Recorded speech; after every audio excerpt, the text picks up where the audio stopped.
Aujourd'hui, j'ai choisi de vous emmener à Villeneuve-sur-Fer, une petite commune située à environ 4 km de Ferrand-Tardenois.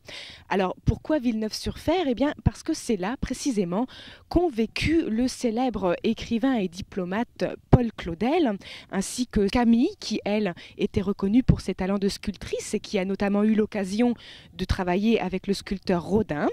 Et donc, aujourd'hui, il est question de réhabiliter leur patrimoine. En ce moment même se tient en mairie une réunion de travail concernant la réhabilitation de ce patrimoine avec le conseiller général et maire de Villeneuve-sur-Fer, M. Hurman, ainsi que le député de l'Aisne, Renaud Dutreil, et quelques responsables du CITSA, le syndicat intercommunal du sud de l'Aisne. Je vous propose de tous les retrouver à l'issue de cette réunion pour connaître leur position.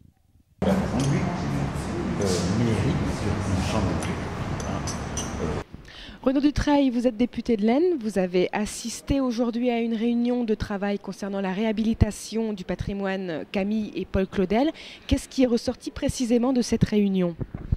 Moi, je suis passionné par ces deux personnages, Camille et Paul, qui ont une maison à Villeneuve-sur-Fer, une maison qui est aujourd'hui en ruine. Il faut tout faire pour la réhabiliter et en faire un lieu d'évocation où des touristes du monde entier pourront venir découvrir l'œuvre de ces deux grands artistes. Donc nous avons fait une étude qui montre que c'est possible. Et nous demandons aujourd'hui au Conseil général de l'Aisne, au président Baligan, d'accepter d'être maître d'ouvrage de ce projet. Pour le sud de l'Aisne, c'est un des principaux projets. Je crois qu'il a une ambition très très grande et qu'il est en même temps bien enraciné dans notre culture du sud de l'Aisne. Qui sera le maître d'œuvre si le Conseil général refuse? Si le Conseil général refuse, c'est dramatique. Cette maison tombera en ruine ou sera louée à n'importe qui ou vendue. C'est une question de survie.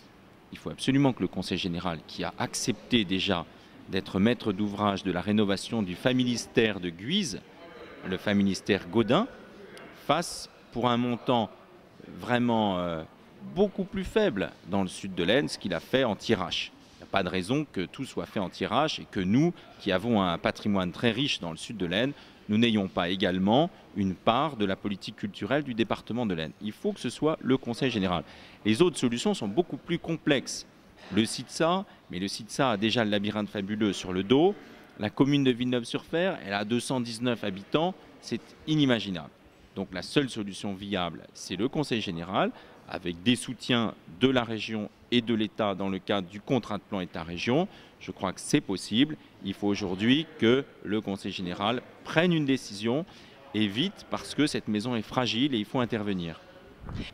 Bien, je pense que Verlaine et Rimbaud ont été les inspirateurs de Claudel. Je crois que Rimbaud, c'était le poète de l'impossible. Je crois qu'on peut associer impossible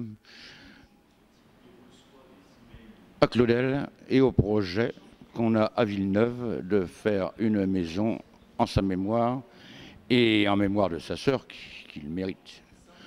Assez rare de trouver dans le même lieu qui est modeste, hein, le frère et la sœur d'Eugénie aussi différents. Cependant, depuis 40 ans que le projet est en route, eh bien, impossible de concrétiser, de réaliser, malgré les bonnes volontés. Alors, le dernier échafaudage, là, auquel vous avez assisté, m'a l'air quand même le plus consistant. Il s'agirait, puisque Villeneuve n'a que 239 habitants et des moyens ridicules, de confier la maîtrise d'ouvrage au département. Le département a sur le dos, si l'on peut dire, un projet grandiose aussi, qui est celui du familistère de Guise.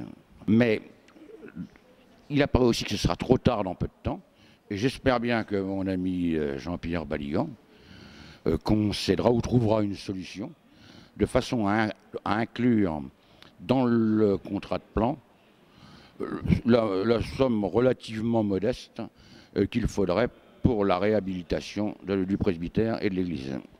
Alors voilà, nous nous trouvons devant la maison de Paul Claudel, qui, comme vous pouvez le constater, se trouve vraiment dans un piteux état, d'où la nécessité d'entreprendre au plus vite des travaux.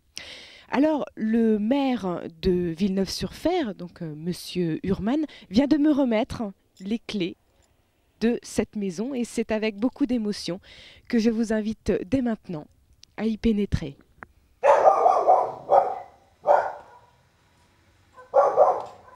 En 2 ans, on peut réaliser la rénovation de la maison natale des Claudel et de l'église attenante. Et on peut en faire un lieu d'évocation, c'est-à-dire un lieu dans lequel le visiteur découvrira la façon dont ces 2 artistes ont conçu leur œuvre. Donc pour Camille, sculpteur, on montrera comment Camille, à partir de la glaise de Villeneuve, puisque enfant elle travaillait cette terre qui était à sa portée, a commencé à façonner des figures et que petit à petit elle a découvert là sa vocation de sculpteur. De même que pour Paul Claudel, qui a beaucoup écrit sur les paysages des environs, on pourra retrouver à travers ses écritures, ses textes, tout le paysage de Villeneuve, la géographie, les vieilles histoires du pays, tout ce qui a nourri son imaginaire d'enfant. Au fond, c'est surtout les 2 enfants qui nous intéressent et voir comment 2 enfants ont donné 2 génies, chacun dans un genre très différent.